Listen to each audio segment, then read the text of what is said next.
In August 1939, a worker goes into labor while working in a slaughterhouse and dies after a complicated labor, though the deformed child survives. The possibly orphaned baby is dumped in a garbage container and found by a beggar later, who brings him home. Along the years, the mentally retarded and disturbed boy called Thomas is raised by the Hewitt family in spite of having psychological problems, as well as suffering from an unnamed skin disorder, later working in a meat-packing plant. In July 1969, when the facility is closed, the inhabitants move to other places, but the deformed, mentally childlike Thomas flies into a rage after being insulted and kills the foreman. His deranged brother, considered his uncle due to their age difference, executes the sheriff that is going to arrest Thomas and assumes his identity, wearing his clothes. Driving his car, though, the roads in Texas and entitling himself as Sheriff Hoyt. Bubba Sawyer is a young, simple-minded member of the infamous Sawyer family of South Texas. A mentally deranged cannibal, he follows the lead of his older brothers Drayton Sawyer and Nubbins Sawyer. In addition to consuming human flesh, Bubba likes to skin the faces of his victims, treat them in some sort of preserving fluid and wear them as masks. The genders of his face masks are variable depending on the occasion. Known for taking lives with both a hammer and a chainsaw, Bubba is responsible for the deaths of 3 youths named Kirk, Jerry and Franklin Hardesty, the latter of whom is the only one he killed with a chainsaw. After the Sawyer family were forced to flee their farmhouse, Bubba began hanging out with another sibling known as Chop Top. Together they terrorized Texas locals, and Leatherface even slaughtered 2 speeding motorists with his chainsaw, with a little assist from the rotting corpse of Nubbins. It was during this time that Bubba developed a crush on a rock and roll DJ named Vanita Stretch Brock. Chop Top and he visited the station, where Bubba made lewd gestures at her, using his chainsaw as a phallus. The Sawyer family soon became the target of cowboy Lefty Enright, who was the uncle of past victims Franklin and Sally Hardesty. Lefty fought with Bubba in a chainsaw duel in the caverns beneath an abandoned amusement park. They eviscerated one another and met their ultimate fate when a grenade detonated in the cavern, killing both of them. While on the road, they run afoul of a hitchhiker named Nubbins. After coming across the Sawyer residence, most of the teens were killed off by Leatherface, starting first with Kirk and then lastly Franklin. Sally Hardesty, the sole survivor of the group, is kept alive, in which the Sawyer family tortured and tormented her. They eventually decided to kill her to end her life. While Nubbins held Sally down, Leatherface helps Grandpa Sawyer in killing her with a sledgehammer.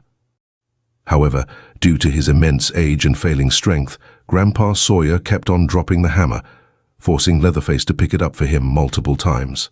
During the struggle, in which both Leatherface and Nubbins attempt to help their grandfather, Sally manages to break free and escapes from the house. Leatherface then pursued her with Nubbins, his brother, chainsaw in hand. After Nubbins was accidentally ran over by an 18-wheeler, Leatherface was forced to chase after Sally on his own. While the panicking truck driver and Sally escape, the former throws a wrench at Leatherface, causing the serial killer to fall backwards and cut into his leg with his own chainsaw. This minor injury mostly proved to be ineffective as Leatherface continues pursuing them. After the truck driver escaped, Leatherface now focused solely on killing Sally. While limping towards her, she managed to escape on the back of a pickup truck, causing Leatherface to swing his chainsaw around in rage. As Sally had told the authorities of her experience and her encounter with Leatherface, they launched an investigation into the murders. Police found the remains of Kirk, Jerry, Pam and Franklin. Based on what Sally told them, the authorities released to the public a composite image of Leatherface, in which the description is completely identical. The reactions upon seeing the image were full of terror, with one Texan even stating that everybody was terrified. Leatherface struck fear into the hearts of everyone in Texas until he would be largely forgotten many years later in the future. One night in 1987, Leatherface and Chop Top, who is Nubbins' twin brother, went for a ride in his truck along with the latter's corpse. Using a new chainsaw, as well as using Nubbins' corpse as a puppet, attacks 2 young men in a car while they are making a call to a radio station.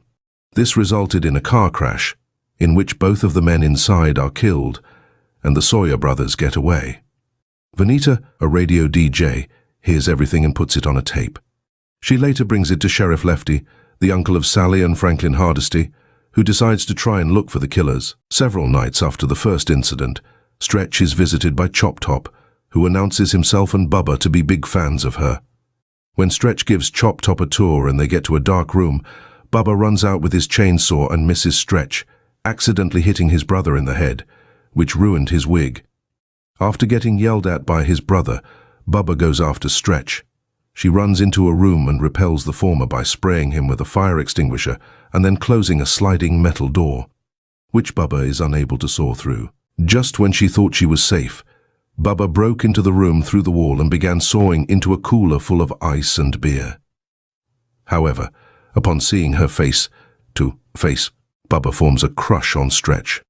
He strokes her with his chainsaw, and she compliments him, which Bubba seemingly couldn't handle it anymore, and begins to saw into the shelves and the radio room. He does a dance and leaves. Sparing Stretch, he meets Chop Top, who just finished hitting LG, Stretch's partner, in the head multiple times. Chop Top asks Bubba if he killed Stretch, to which Bubba lies and tells him yes. They take LG, his body, throw it in the back of Chop Top's truck and drive off. Stretch follows them to an abandoned carnival called Texas Battleland. When she arrived at the attraction, Lefty arrives as well, but when they meet, she falls into a trap. Lefty enters the abandoned amusement park with 3 chainsaws, in an attempt to rescue his niece and bring an end to the Sawyers. Stretch falls into the butcher room and hears footsteps. She hides just as Bubba enters and is tasked by Drayton to take care of the meat. Bubba skins LG, but stopped when he heard something. Grabbing a butcher knife, he looked for the source of the noise and Stretch in her hiding place. Not wanting his family to find her, a panicking Bubba places LG, skinned face onto Stretch, disguising her as a dead body.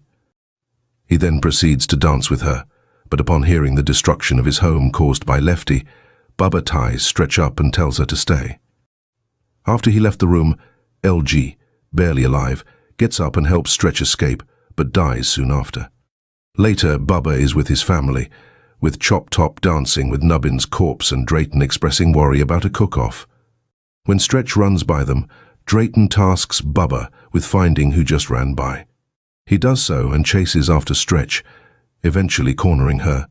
He held her in place with his chainsaw, not sure on what to do next.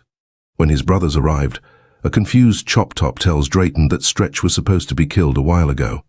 However, when he supposedly figured out on why Bubba didn't kill her, he begins chanting that his brother has a girlfriend, much to Bubba's embarrassment. He then begins hitting himself on the head with the shell of a lamp in frustration, while Chop Top proceeds to knock Stretch out.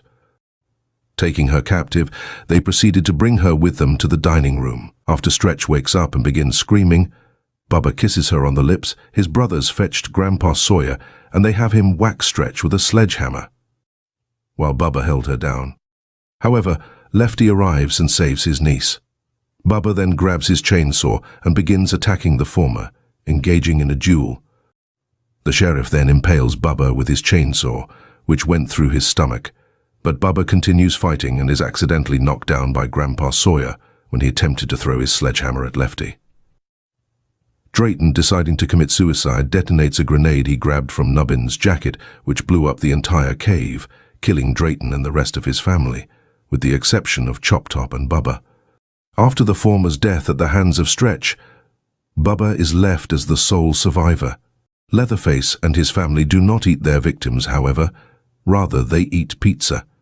Leatherface appears to be the weakest of the family and is hurt by the fighting that occurs. His brother Wee abuses him relentlessly, to which Leatherface does not fight back but cries. During a fight between Vilma, Darla and Wee, Leatherface is seen cowering behind the refrigerator, screaming, crying, and plugging his ears, suffering from a panic attack. During dinner, while dressed in a drag, Leatherface is seen doing his nails.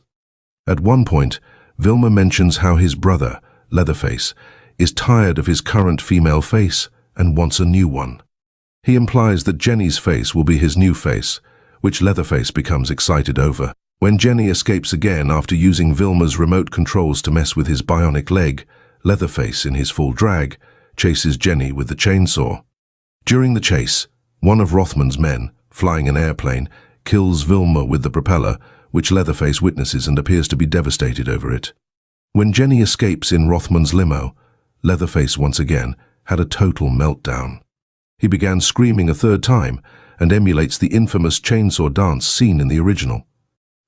Leatherface, while still holding Melody's severed head, swings his chainsaw around just like he did many years ago. He then returns to the Sawyer ranch while under a beautiful sunset.